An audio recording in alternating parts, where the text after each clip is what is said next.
Okay, hi everyone. I am here with your 533 video, What if I add to the shape area of a triangle? So far in this chapter, you have found the areas of different shapes by dividing them into smaller pieces, and then putting the pieces back together to make rectangles. In this lesson, you will look at the strategies for making shapes larger to find their areas. As you work today, consider these questions with your team.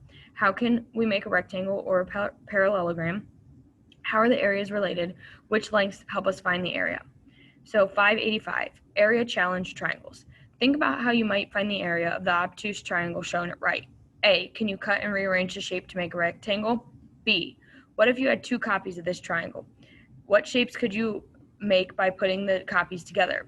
To figure out, 1, get a set of triangles from the 533A resource page. 2, carefully cut out the obtuse triangle by cutting along the sides of the figure. 3, find the person in your team who has a triangle that matches yours in shape and size. This person will be your partner for this activity. 4, work with your partner to combine the two triangles into four-sided shape. Sketch the shapes that you create on your paper. 5, decide if each shape can be easily formed into a rectangle by cutting and rearranging. So we're going to start, and there's a couple things you could do here. You have a resource page, and it says 533A resource page. Okay, here's part of it because I've cut my triangles already, and then you will also have these other triangles. Okay, I already cut them.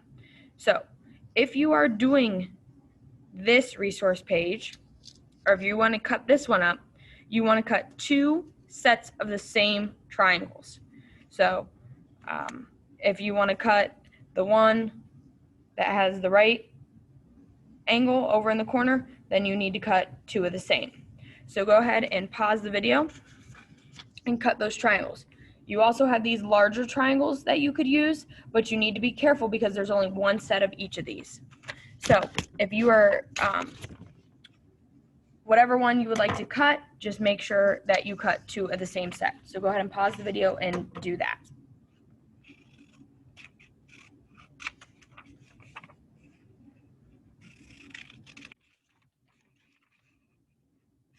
Okay, if you're back with me, then you have cut your triangles.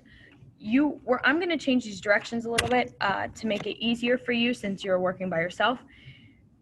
I would like you to take your two obtuse triangles and answer number 4. Work with your partner to combine the two triangles into a four-sided shape. Sketch the shapes that you create on your paper. So you're using your two obtuse triangles and you are creating four-sided shapes. So go ahead and pause your video and answer part 4. You are sketching them, not describing them with words.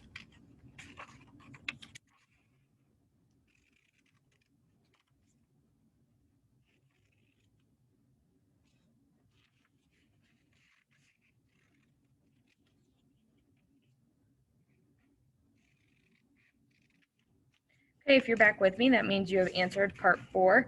So go ahead now and answer part 5. Decide if each shape can be easily formed into a rectangle by cutting and rearranging.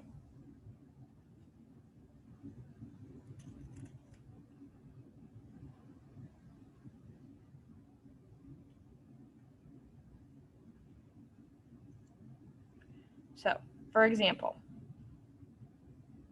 if you need a little bit of help, I have a four-sided shape here. 1, 2, 3, 4. But is this really a rectangle? No. So for part 5, decide if each shape can be easily formed into a rectangle by cutting and rearranging. So if I cut these two pieces, can I make it a rectangle? That's what it's asking. So go ahead and pause and try and answer that.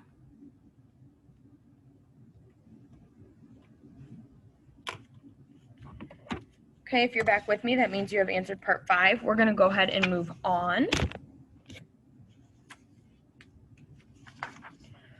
Part C. What about triangles that are not obtuse? Cut out the other two triangles from the resource page. Work with your partners to combine the two acute triangles. Sketch your results. Can any of your arrangements be formed into a rectangle?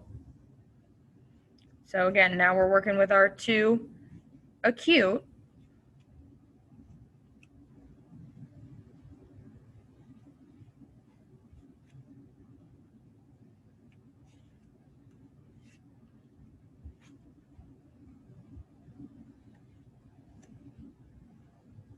and you are rearranging.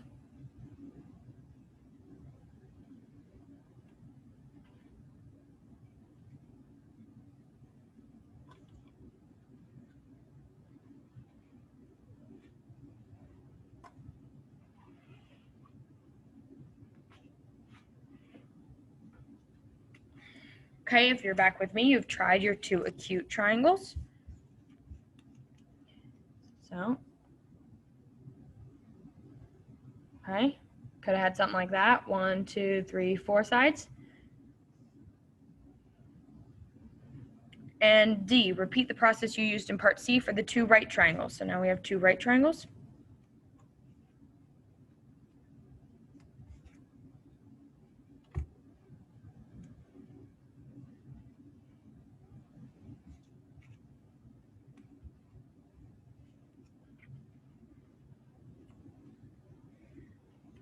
Okay, so hopefully you have figured it out for the right triangles. I'm going to let you try that one on your own.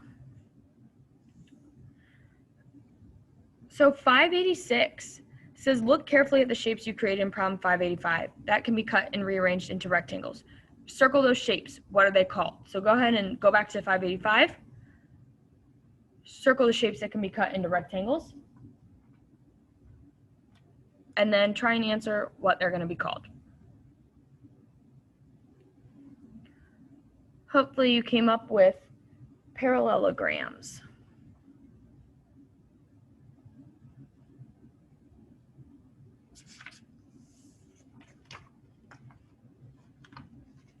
Part B says, what lengths would you need to know to find the area of each rectangle? Where can you find those lengths on the parallelograms before you arrange them into rectangles? Draw and label them on your circled sketches. So, go ahead and go back to your circle sketches and try and figure out what information you will need to know.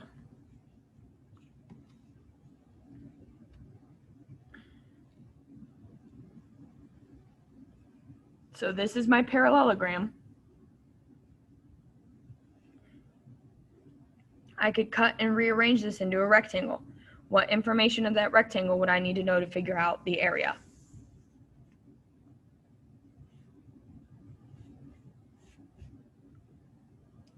I would need to know the base and height.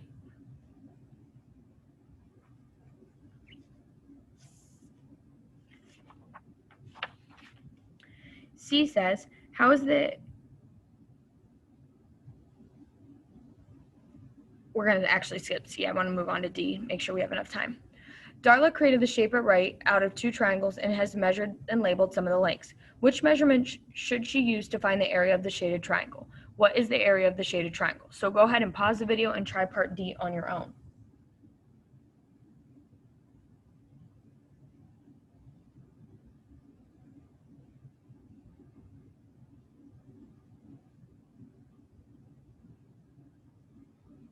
Okay, if you have paused and tried part D. Okay, so our base is 11 centimeters and our height is 6 centimeters. Your height is this dotted line right here. So your base is 11 centimeters and your height is 6 centimeters. So if I wanted to figure out the area of this parallelogram, 11 times 6 would give me 66 centimeters squared. But I want to know the height or the area of the triangle. So if you notice, the area of the triangle is only half of the shaded parallelogram. So if I knew that the area of the shaded of the parallelogram is 66 centimeters squared, I know a triangle is half of that. So the area of the triangle would be 33 centimeters squared.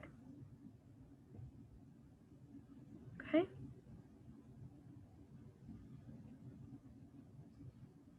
So you'll notice that the area of a triangle is always half of the area of the parallelogram or the rectangle.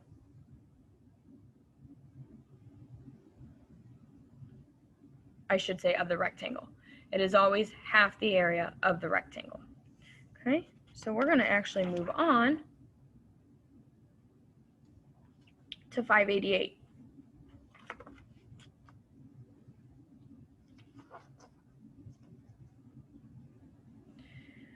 588, describe how to find the area of any triangle. That is, when a triangle has a base of length b and a height of length h, what expression can be used to calculate the area of the triangle?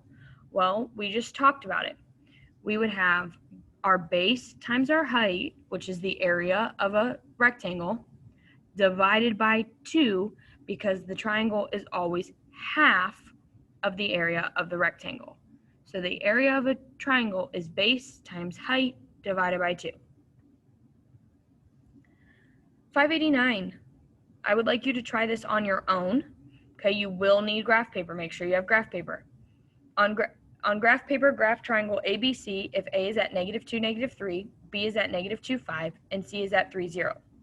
A, what is the length of the base triangle ABC? Label side AB with its length in grid units. So what that means is every grid, every little mark is a grid unit. You're counting by ones. B, what is the height of triangle ABC? Draw this length on your graph and label it. And C, what is the area of triangle ABC? Show how you got your answer. You do not need to do part D. You can cross part D out. I would just like you to try 589, A, B, and C on your own. We will talk about this when you come back to class. If you have any questions, please email me. And that is it for today once you're done with that problem.